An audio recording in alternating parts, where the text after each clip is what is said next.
네, 저는 오늘 읽어드린 본문을 중심으로요, 이삭의 믿음이란 제목으로 함께 말씀을 나누기 원합니다. 한번 따라 하겠습니다. 이삭의 믿음. 한 번 더요. 이삭의 믿음. 예, 저번에 제가 아브라함의 믿음에 대해서 말씀드렸고, 또 오늘은 이삭의 믿음에 대해서 함께 좀 말씀을 나누기 원합니다. 여러분, 우리가 믿음 생활하면서 우리 복이란 단어를 많이 듣게 되어집니다. 여러분, 그런 말을 들을 때 어떠한 느낌을 받으시는지요? 우리가 믿음 생활하면서 그 복에 대한 오해가 두 가지 정도가 있는데요. 첫 번째로는 여러분, 기복신앙인 것입니다. 기복주의자들, 기복신앙을 이야기합니다. 무슨 얘기냐면 매일의 믿음 생활에서 오직 목적이 하나님께 복을 받는 복 받기를 원하는 사람들인 것입니다. 기도할 때도 복을 구하고, 헌금할 때도 복을 구하고, 예배할 때도 복을 구하는 것입니다. 오직 내 믿음 생활의 목적이 복 받기를 원하는, 그리고 내가 복 받고 내 가정이 복 받고 내 사업장과 내 자녀가 복 받기만을 원하는 그런 신앙이 있습니다. 이것을 우리는 기복신앙이라고 그렇게 이야기를 하고 잘못된 신앙이다라고 이야기합니다. 여러분, 모두 우리 예수 믿는 사람 모두가 다 잘되고 복된다라면 이 땅 가운데 그리스도인들이 고난받을 일이 하나도 없겠죠. 그러면 성경의 말씀도 달라지게 되어지는 것입니다. 그러니까 세상적인 개념으로 우리가 하나님의 복을 생각하는 것입니다. 세상적인 물질적인 복을 하나님의 복으로만 연결시켜 생각하는 그런 잘못된 복의 신앙이 있고요. 두 번째로는 그와 반대로 반복, 즉 복을 반대하는 자들인 것입니다. 인간의 책임을 강조하고요. 그래서 윤리와 도덕을 강조하고 의롭게 살아가는 것을 목적으로 하는 그리스도인입니다.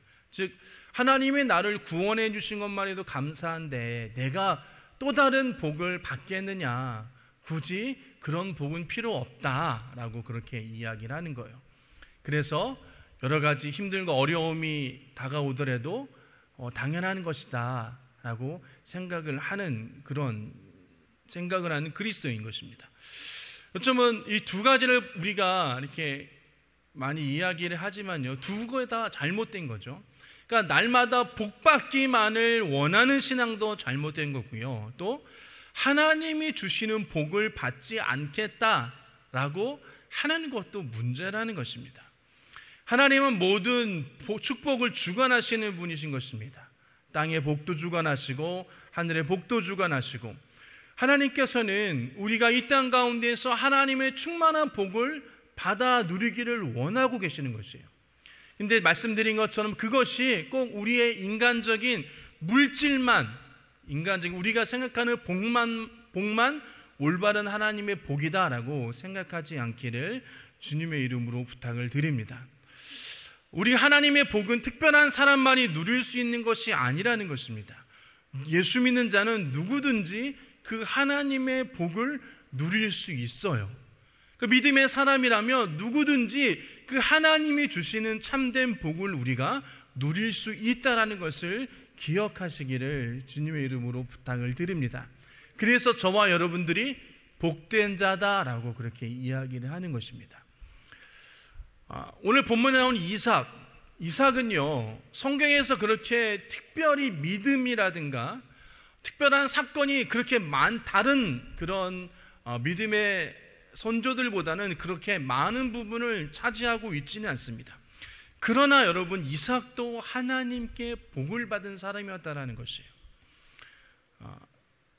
그는 연약한 점도 있었습니다. 거짓말하는 점도 있었고요. 또 소극적인 면도 있었습니다. 인간적인 면으로 볼 때 굉장히 부족한 점도 있었지만 여러분, 그는 무엇보다도 이삭의 하나님, 그리고 아브라함의 믿음의 조상의 아들로서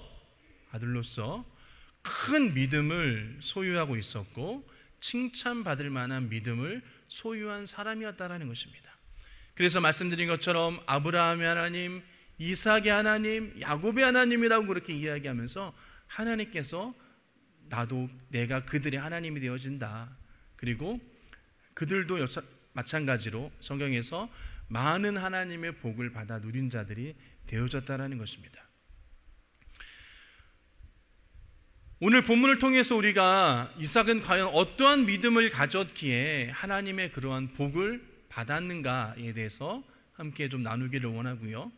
저와 여러분들도 그런 하나님의 복을 받아 누리는 자 되어지길 주님의 이름으로 축복을 합니다. 첫 번째로 이삭은요, 하나님께 순종하는 신앙을 가졌습니다. 즉 하나님을 사랑했다라는 것이죠. 이삭은 자기가 하나님의 특별한 은혜로 태어난 것을 그는 누구보다도 잘 알았을 것입니다. 왜냐하면 아브라함이 100세에 하나님의 은혜로 세상에 태어난 사실을 늘 그는 기억했을 것이에요. 그리고 하나님의 은혜에 감사하는 그런 신앙을 가지고 있었을 것입니다. 그리고 이삭은 그렇기에 하나님 앞에서 늘 감사하고 순종하는 삶을 살았다는 것이에요. 그것을 잘 나타나고 있는 것이 창세기 22장에 있는 사건인데요. 이삭은 아버지의 지시를 따라서 일찍 일어나 나무를 지고 모리아 산으로 올라갔습니다. 그리고 우리가 잘 아는 것처럼 산꼭대기에 올랐을 때 아버지 아브라함은 이삭에게 이야기했습니다. 아들아, 하나님께서 너를 잡아서 제사를 드리기를 원하신다 라고 그렇게 이야기를 했어요. 여러분, 그랬을 때 이삭은 어땠습니까? 이삭은 아무런 불평이나 아무런 항의하지 않고 그가 하나님의 명령에 순종했다라는 것이에요. 그가 분명히 살고자 하면 분명히 살 수 있었을 것입니다. 연로하신 아버지를 뿌리치고 도망갈 수 있었을 것이에요. 충분히 자기 한 목숨은 구할 수 있었을 것입니다. 하지만 그는 그 상황 가운데서 아무런 변명도 하지 않고 그냥 그가 하나님의 제물이 되어지겠다라고 그가 결심을 하고 제단에 올라갔다라는 것이에요. 즉 살라고 하면 살고 죽으라 하면 죽겠다는 그런 순종적인 신앙을 가지고 그가 그 사건을 맞이하게 되었다라는 것입니다. 그래서 이삭은요, 여러분, 우리가 잘 아는 것처럼 순종의 모델이 되어졌다라는 것이에요. 절대 순종의 모델이 되었습니다. 또한 여러분, 이삭은요, 결혼 문제까지도 하나님께 맡기고 하나님께 순종했습니다. 아버지 아브라함은 아들 이삭을 위하여서 가나안 족속의 딸이 아닌 고향 족속의 딸, 그 딸을 이삭의 아내로 맡기를 원했습니다. 그래서 창세기 24장 3절과 4절 보면 나는 내가 하늘의 하나님 땅의 하나님이신 주님을 두고서 맹세하기를 바란다. 너는 나의 아들의 아내가 될 여인을 내가 살고 있는 이곳 가나안 사람들의 딸에게서 찾지 말고 나의 고향 나의 친척이 사는 곳에 가서 거기서 나의 아들 이삭의 아내가 될 사람을 찾겠다고 나에게 맹세하라고 그 종에게 이야기를 하고 이삭은 그것을 받아들였다는 것이에요. 요즘의 그런 생각으로는 전혀 말도 안 되는 일이죠. 그렇죠? 그러나 이삭은 아버지의 그 선한 뜻을 알기에 그가 순종하여 따르기로 했다라는 것입니다. 그래서 결국 이삭은 하나님이 그 귀한 가정을 허락하여 주셨죠. 아름답고 신앙이 좋은 리브가를 아내로 맞이하게 되었습니다. 이삭은 나중에 하나님의 축복을 많이 받았습니다. 그리고 그 축복을 통하여서 우물도 팠고요, 하나님께 제단을 쌓았습니다. 창세기 20장 25절 말씀 보면 이삭이 그곳에 제단을 쌓고 주님의 이름을 부르며 예배하였다. 그는 거기에 장막을 치고 그의 종들은 거기서도 우물을 팠다라는 것이요. 이삭은 항상 하나님의 이름을 불렀다랍니다. 이것은 하나님께 항상 예배했다라는 것이에요. 즉 이삭은 그의 신앙이 순종하는 신앙이었고 하나님께 항상 예배하는 그런 신앙을 가지고 있었다라는 것입니다. 그렇게 하나님께서 이삭을 축복하셨다라는 것입니다. 창세기 26장 24절 말씀 보면 그날 밤에 주님께서 그에게 나타나서 말씀하셨다. 나는 너의 아버지 아브라함을 보살펴준 하나님이다. 내가 너와 함께 있으니 두려워하지 말라. 내가 나의 종 아브라함을 보아서 너에게 복을 주고 너의 자손의 수를 불어나게 하겠다라고 말씀하시는 거예요. 하나님께서는 이삭을 축복하셨다는 것입니다. 그리고 이삭은 그가 예배하고 순종함으로 하나님의 복을 받을 만한 사람이 되어졌다는 것이에요. 여러분, 이삭의 믿음을 우리가 좀 본받기를 원합니다. 어떠한 상황과 환경 가운데 있을지라도 우리가 하나님의 말씀에 순종할 수 있는 그런 자들이 되어야 된다는 것이에요. 두 번째로 이웃을 섬기며 평화를 만드는 신앙이 있었습니다. 즉 이웃사랑의 그런 신앙을 가지고 있었다는 거죠. 여러분, 이삭의 기록에서 26장에 이 우물 사건이 이삭의 신앙과 믿음을 보여주는 큰 사건이 되어집니다. 이삭은 흉년 때 가나안 땅을 떠나지 않고 하나님이 지시하는 곳으로 갑니다.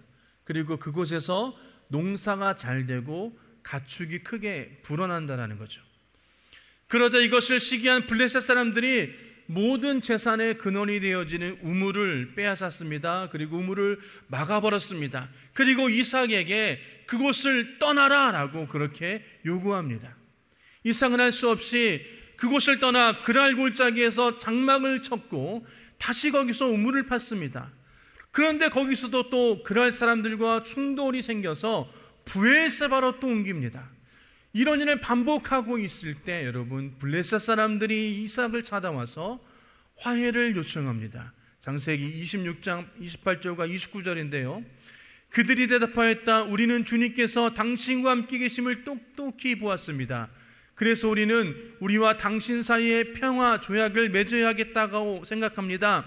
이제 우리와 당신 사이에 언약을 맺습니다. 우리가 당신을 건드리지 않고 당신을 잘 대하여 당신을 평안히 가게 한 것처럼 당신도 우리를 해롭게 하지 마십시오. 당신은 분명히 주님께 복받은 사람입니다 라고 그렇게 이야기를 했습니다. 블레셋의 아비멜렉은 이삭의 이 행동과 그의 삶을 보면서 하나님이 그와 함께 있음을 고백했다는 것이에요. 이삭이야말로 여러분, 하나님을 믿는 사람으로서 여호와께 복을 받은 사람이라는 것을 그가 믿지 않는 다른 사람도 인정한 사람이 되어졌다는 것입니다. 이삭도 그렇게 이야기하는 아비멜렉을 받아주었고요. 그래서 두 사람 사이에 화해와 평화의 조약이 이루어지게 되었습니다. 여러분, 여기서 우리가 보아야 될 것은 바로 이삭의 삶의 모습이라는 것이에요. 그는 모든 사람을 섬기고 더불어서 평화하기를 원했다라는 것입니다. 왜요? 그것이 하나님의 마음이었다라는 것이요. 그것이 믿는 자의 길임을 그는 알았다라는 것입니다. 여러분, 이삭은 당시 다른 자들과 평화를 위해서 어떠한 싸움도 하지 않았습니다. 모든 것에서 어떻게 보면 밀어날 정도로 양보하는 모습을 보였다라는 것이요. 처음 장막을 치던 곳에서 이삭은 다투지 않고 떠나는 편을 택합니다. 여러분, 이렇게 이삭은 가는 곳마다 여러분 충돌을 피하였고 그가 그 자리를 떠났습니다. 어떻게 보면 밀어날지도 모르겠어요. 왜냐하면 여러분, 당시 자리를 잡는다라는 그 이야기가 그냥 우리가 캠핑 가서 장막을 치고 텐트를 치는 것과는 너무나도 다른 것입니다. 장막을 치는 것도 힘들고요, 무엇보다도 우물을 찾는 것은 더욱더 힘들다라는 것이요. 왜? 광야에서 여러분 우물을 찾는 것은 너무나도 힘들 것이죠. 한 지역에 정착해서 사는 것도 힘든데 익숙해지면 다른 사람이 와서 떠나라 라고 이야기할 때 그는 묵묵히 아무런 다툼하지 않고 그 자리를 떠난다라는 것입니다. 가족을 이끌고 양떼와 그가 가지고 있는 모든 소유를 이끌고 다른 곳으로 떠난다라는 것이에요. 여러분, 이삭은요, 다른 사람이 나가라고 이야기했을 때 그는 부자였기 때문에 여러분 다른 자가 싸울 수도 있었어요. 그리고 싫다라고 여러분 이야기할 수도 있었을 것입니다. 그럼에도 불구하고 이삭은 평화를 택하고 싸우지 않고 그곳을 떠나는 것을 택했다라는 것이에요. 그랄 골짜기에 가서도 어렵게 자리를 잡았는데 거기서 또 우물로 인하여서 여러분 목자들 사이에 다툼이 일어납니다. 그리고 이삭은 또 또 떠납니다. 부엘세바로 옮깁니다. 여러분, 이렇게 한 번은 가능해요. 하지만 두세 번씩 계속 모든 것을 옮긴다라는 것은 매우 힘든 겁니다. 분명히 이삭과 그의 가족들은 이야기했을 것입니다. 아버지, 우리 가지 말고 우리 싸웁시다. 지켜냅시다. 오늘 우리가 힘들게 이곳에 와서 정착했는데 그냥 내주는 것 너무나 억울합니다. 싸우십시다 라고 분명히 이야기를 했을 것이에요. 하지만 그는 여러분, 다툼이나 싸움을 원하지 않고 그냥 그곳을 떠나갔다라는 것입니다. 여러분, 이 얘기에서 우리가 이삭의 마음을 우리가 좀 깊이 생각해야 되는 것입니다. 이것이 이삭의 삶이고 행동이고 인격이며 여러분, 믿음 있는 자의 귀한 모습이 되어지는 것입니다. 여러분, 이삭의 이런 마음과 믿음과 이런 모습을 다른 사람이 모를 리가 없어요. 그렇기 때문에 블레셋 사람이 찾아와서 너가 정말 하나님과 함께하는 사람이구나. 내가 너가 하나님과 함께하는 것을 내가 눈으로 보았다. 평화협정을 맺자. 우리 상호 불가침조약을 맺자라고 이야기할 정도라는 것이요. 믿지 않는 사람도 그가 하나님과 함께하는 것을 인정했다라는 것입니다. 평화를 위해서 조금은 손해볼 수 있는 사람이에요. 우리는 이러한 이삭의 마음과 신앙을 배워야 하는 것입니다. 아니, 목사님, 지금이 어느 때인데 내가 손해보면서 일을 합니까? 내가 다른 것을 취하여도 내가 모자랄 판에 어떻게 내가 손해보면서 일을 해요? 저는 그렇게 할 수 없습니다 라고 생각하시는 분이 많이 있으실 것입니다. 그리고 이러한 마인드 자체가 지금 이 시대와 이 지금의 시대와 상황과는 좀 어울리지 않을지도 모릅니다. 하지만요, 여러분, 이런 믿음 있는 이삭의 행동이 무엇을 여러분 생겨나게 했습니까? 바로 평화가 되어졌다라는 것이에요. 싸움이 있어 여러분, 믿음이 역사하시는 곳에는 언제나 하나님이 주시는 평화가 있습니다.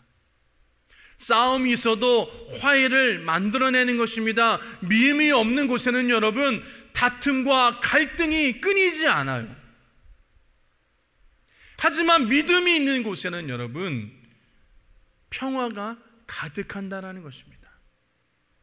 믿음이 충만한 사람이 있는 가정은 평화가 있고요, 또 그런 사업장에는 그 사업장에 평화가 있고요, 그런 공동체에서는 그런 평화가 이루어지게 되어져 있습니다.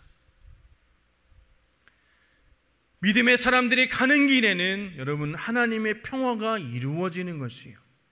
믿음의 사람들은 여러분, 평화를 만드는 사람인 것입니다. 그러나 어떤 사람은 가는 곳마다 분란을 일으키고 다툼을 일으키고 싸움을 일으키는 사람들이 있어요. 우리 믿는 사람에도 불구하고 가는 곳마다 분열과 다툼, 싸움을 일으키는 그런 사람이 있다라는 것이에요. 우리는 그러지 않기를 주님의 이름으로 축복합니다. 주님은 여러분, 마태복음 5장 9절 말씀 이렇게 말씀하셨어요.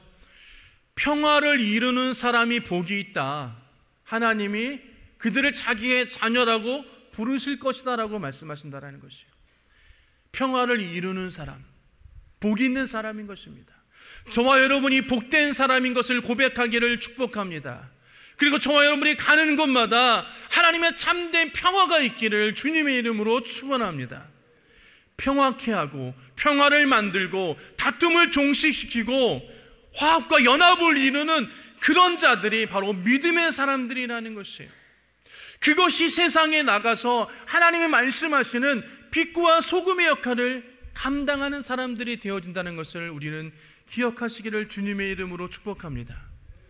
이삭과 같은 사람들과 이삭처럼 그런 자들이 되어지며 평화를 만드는, 흔히 우리가 이야기하는 피스메이커, 그런 자들이 되어지길 주의 이름으로 축복합니다. 내가 가는 곳에 평화가, 나와 함께 하시는 주님이 나와 함께 하시기에 주님이 가는 곳에 평화가, 여러분, 그러한 일들이 저와 여러분 삶 가운데 늘 있길 주의 이름으로 축원합니다. 이삭은요 이웃을 사랑했다라는 것이에요. 내가 조금 손해보더라도 이웃을 사랑했기에 내가 섬기고 내가 베풀어주고 그것을 통하여서 하나님의 복을 받았고 많은 자들의 본이 되어지고 귀감이 되어졌다는 것입니다. 여러분, 이것이 이삭의 믿음의 삶이었고 믿음의 생활이었다는 것을 기억하시기를 소원합니다. 세 번째로, 무엇보다도 이삭은 행함이 있는 신앙을 가졌다라는 것입니다. 창세기 26장 3절과 4절 말씀 보면요, 내가 이 땅에 살아야 내가 너를 보살피고 너에게 복을 주겠다. 이 모든 땅을 내가 너와 너의 자손에게 주겠다. 내가 너의 아버지 아브라함에게 맹세한 약속을 이루어서 너희 자손이 하늘의 별처럼 많아지게 하고 그들에게 이 땅을 다 주겠다. 이 세상의 모든 민족이 내 씨의 덕을 입어서 복을 받게 하겠다라고 말씀하셨습니다. 여러분, 이삭이 살던 땅에 흉년이 들었습니다. 이 흉년은 이삭의 아버지 아브라함이 만났던 흉년처럼 굉장히 대단한 것이었습니다. 이 흉년 때문에 이삭은 애굽으로 내려가고자 했어요. 왜냐하면 아내와 또 자식들과 또 무엇보다도 그가 가지고 있는 모든 소나 양이나 목축하는 것을 더불어 살아야 했기 때문인 것입니다. 그런데 애굽으로, 그 풍족한 애굽으로 내려가려고 하는데 하나님이 나타나셔서 애굽으로 가지 않았으면 좋겠다. 내가 그냥 이 땅에 네가 살았으면 좋겠다라고 하나님께서 말씀하셨어요. 그러면서 하나님께서 지금 우리 방금 전에 읽었던 그 말씀을 이삭에게 주셨다라는 것이에요. 여러분, 이삭의 마음이 어떻겠습니까? 답답하겠죠. 하나님 도대체 어떻게 하라는 말씀인 것입니까? 지금 먹을 것도 없고 흉년이고 먹을 것도 없고 점점 황폐해져 가는데 이곳에서 살라고 하라니 하나님 어떻게 그렇게 하시나요? 아마 굉장히 답답했을 것입니다. 애굽으로 내려가면 분명히 먹을 것도 있고 풍족해질 텐데 이러한 상황에서 애굽으로 내려가지 말라라니 어떻게 보면 이삭은 이해가 되지 않았고 한편으로는 성경에 나와 있지 않지만 속으로 원망 아닌 원망도 했을지도 모르겠습니다. 그러나 하나님께서는 이삭에게 애굽으로 내려가지 말아라고 말씀하시면서 이삭에게 복을 주시겠다라고 하셨습니다. 이삭에게 땅의 복을, 이 땅의 복을 너에게 주겠다라고 말씀하셨어요. 또 이삭에게 씨의 복을, 즉 많은 자손을 너에게 주겠다라고 말씀하셨다라는 것입니다. 여러분, 저 같으면요, 하나님 왜 제가 애굽으로 내려가지 말아야 되겠습니까? 라고 합당한 이유를 저에게 말씀해 주세요라고 했을지도 모르겠습니다. 우리 많이 그러죠. 하나님 도대체 이해가 안 되는데요, 왜? Why? 왜 나에게 이러한 일들을 주십니까? 도대체 나에게 어떻게 하라고 하시는 겁니까? 하나님 좀 말씀해 보세요라고 우리는 그렇게 많이 하나님께 기도도 하고 원망도 하는 것 같습니다. 그러나 이삭은 절대 묻지 않았습니다. 이삭은 하나님 말씀하신 대로 애굽에 내려가지 않고 그곳에 머물렀습니다. 하나님의 말씀대로 그가 행한 것입니다. 하나님의 말씀을 믿었고요, 하나님의 말씀대로 그가 행했습니다. 그리고 하나님의 축복의 약속을 그가 받았다라는 것입니다. 믿음으로 하나님의 축복의 말씀을 믿었고 그가 그 축복의 말씀을 받았다라는 것이에요.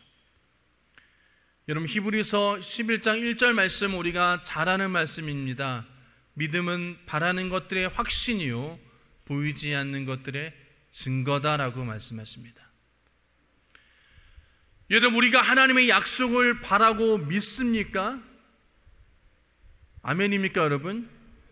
우리의 믿음대로 우리들 속에 그 하나님의 약속의 말씀이 이루어지길 주님의 이름으로 축복합니다. 여러분, 이삭이 흉년을 당했을 때 거기서 이사하지 않고 애굽으로 내려가지 않고 그 자리를 지켰다라는 것, 여러분 이것은요 어떻게 보면 그가 생명을 내어놓는 것과 같은 거예요. 왜냐하면 먹을 것이 없기 때문이에요. 기근이기 때문인 것입니다. 죽어도 좋겠다라는 그런 마음을 가지고 그가 그곳에서 머무르면서 하나님을 바라보며 의지하면서 하나님의 약속의 말씀대로 그가 행했다라는 것이에요. 여러분, 우리가 하나님의 말씀을 많이 합니다. 하나님을 잘 안다라고 그렇게 이야기합니다. 하지만 우리가 과연 그 잘 아는 하나님 말씀대로 얼마나 우리가 그것을 삶 가운데서 행하고 있는가를 우리는 생각해야 되는 것이에요. 여러분, 이삭은 내가 죽으면 죽으리라는 그런 마음을 가지고 하나님 말씀에 순종하는 삶을 살았다라는 것이에요. 행함이 있는 삶을 살았다라는 것입니다.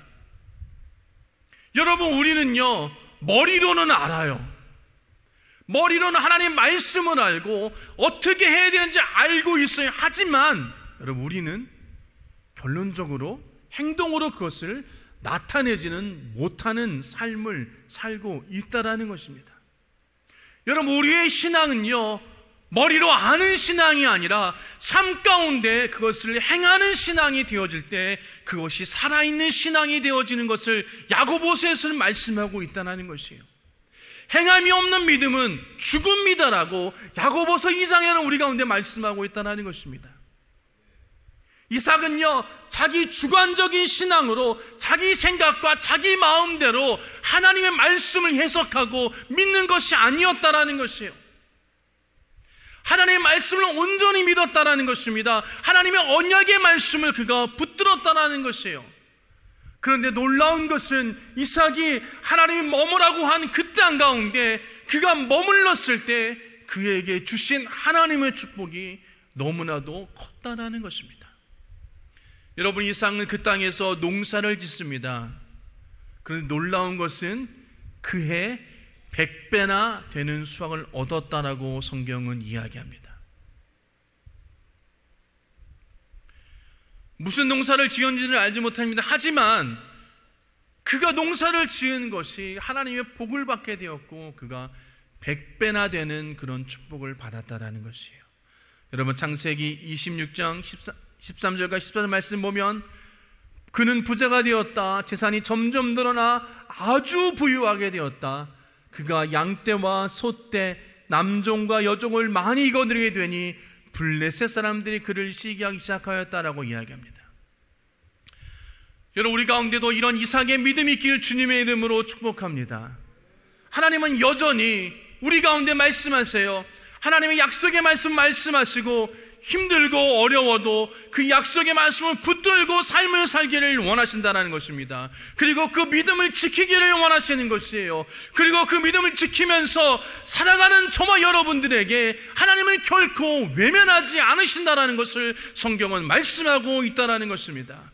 그리고 하나님의 약속의 말씀의 열매를 우리 가운데, 하나님의 말해주신 복을 우리 가운데 허락하여 주고 계신다는 것을 믿음으로 믿으시기를 주님의 이름으로 축복합니다. 여러분, 하나님께서 우리 가운데 약속하셨어요. 모든 것의 주인이시고 전지전능하시고 살아계신 하나님께, 그 하나님께서 말씀을 통하여서 우리 가운데 약속하시고 그 약속의 말씀을 이루신다라고 성경은 말씀하고 계신다라는 것을 우리는 기억해야 될 줄 믿습니다. 여러분, 우리가 우리의 삶의 방식을 버리시길 축원합니다. 하나님의 방법대로 삶을 살기를 주의 이름으로 소원합니다. 여러분, 그랬을 때에 우리가 알지 못하는 하나님의 복이 우리 가운데 임하게 되어질 것이며 이삭처럼 많은 복이 우리 가운데 있게 되어진다는 것을 반드시 기억하시기를 주님의 이름으로 축복합니다. 이런 말씀을 좀 정리하도록 하겠습니다. 여러분, 이삭은요, 그가 물론 다른 믿음의 선지자들과 마찬가지로 하나님께 순종하는 신앙을 가졌습니다. 하나님을 사랑했다라는 거죠. 그리고 이웃을 사랑하며 섬기며 평화를 만드는 사람이었어요. 이웃을 사랑하는 그런 사람이었습니다. 그리고 무엇보다도 이삭은 그가 행함에 있는 그런 신앙을 가졌다라는 것입니다. 오늘날 우리 많은 사람들이 교회를 다니면서 믿는 자들이 나는 예수를 믿는데 왜 하나님은 나에게 복을 주시지 않을까라고 우리는 많이 생각하고 원망하기도 합니다. 그리고 나아지지 않는 이 환경을 보면서 우리는 하나님께 때로는 원망 섞인 소리로 기도를 하기도 합니다. 이는요, 우리가 온전히 하나님께 순종하겠다는, 하나님 말씀대로 삶을 살겠다라고 결단하지 않고 그것대로 삶을 살지 않기 때문인 것이에요.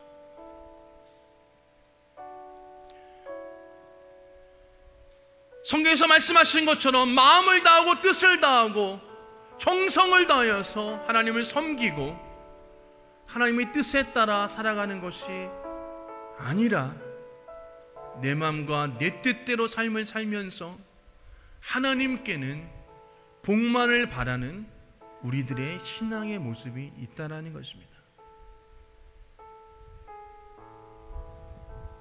고린도서 2장 9절 말씀 보면 기록된 바 눈으로 보지 못하고 귀로 듣지 못한 것들, 사람의 마음에 떠오르지 않는 것들을 하나님께서는 자기를 사랑하는 사람에게 마련해 주셨다라고 말씀하고 계시는 것이에요. 우리에게 다 마련해 주셨다라는 것입니다. 우리가 눈으로 보지 못하고 귀로 듣지 못하는 것, 우리의 마음의 생각보다 훨씬 뛰어난 것들을 하나님께서는 이미 마련하고 계신다라는 것이에요. 그런데 왜 우리가 그것을 얻지 못하고 찾지 못하고 구하지 못하고 있는가? 우리는 우리의 신앙을 좀 뒤돌아봐야 될 줄 믿습니다. 하나님께서 우리를 위해 예비하시는 그 은혜와 축복을 우리는 모릅니다. 하지만 우리가 하나님의 말씀대로 삶을 살고 하나님을 사랑하고 이웃을 사랑하며 그 말씀대로 행하는 삶을 사는 자들에게는 하나님께서 분명히 그 예비해 놓으신 그 모든 복들을 주신다라고 말씀하고 계시는 것이에요. 여러분, 그런 하나님의 복을 받아 누린 저와 여러분 되시길 주님의 이름으로 축복합니다. 하나님의 복, 우리가 알지 못하는 하나님의 복을 받아 누려서 하나님께 감사하고 영광 돌리며 살아계신 하나님을 경험하는 저와 여러분 되어지기를 주님의 이름으로 축복합니다.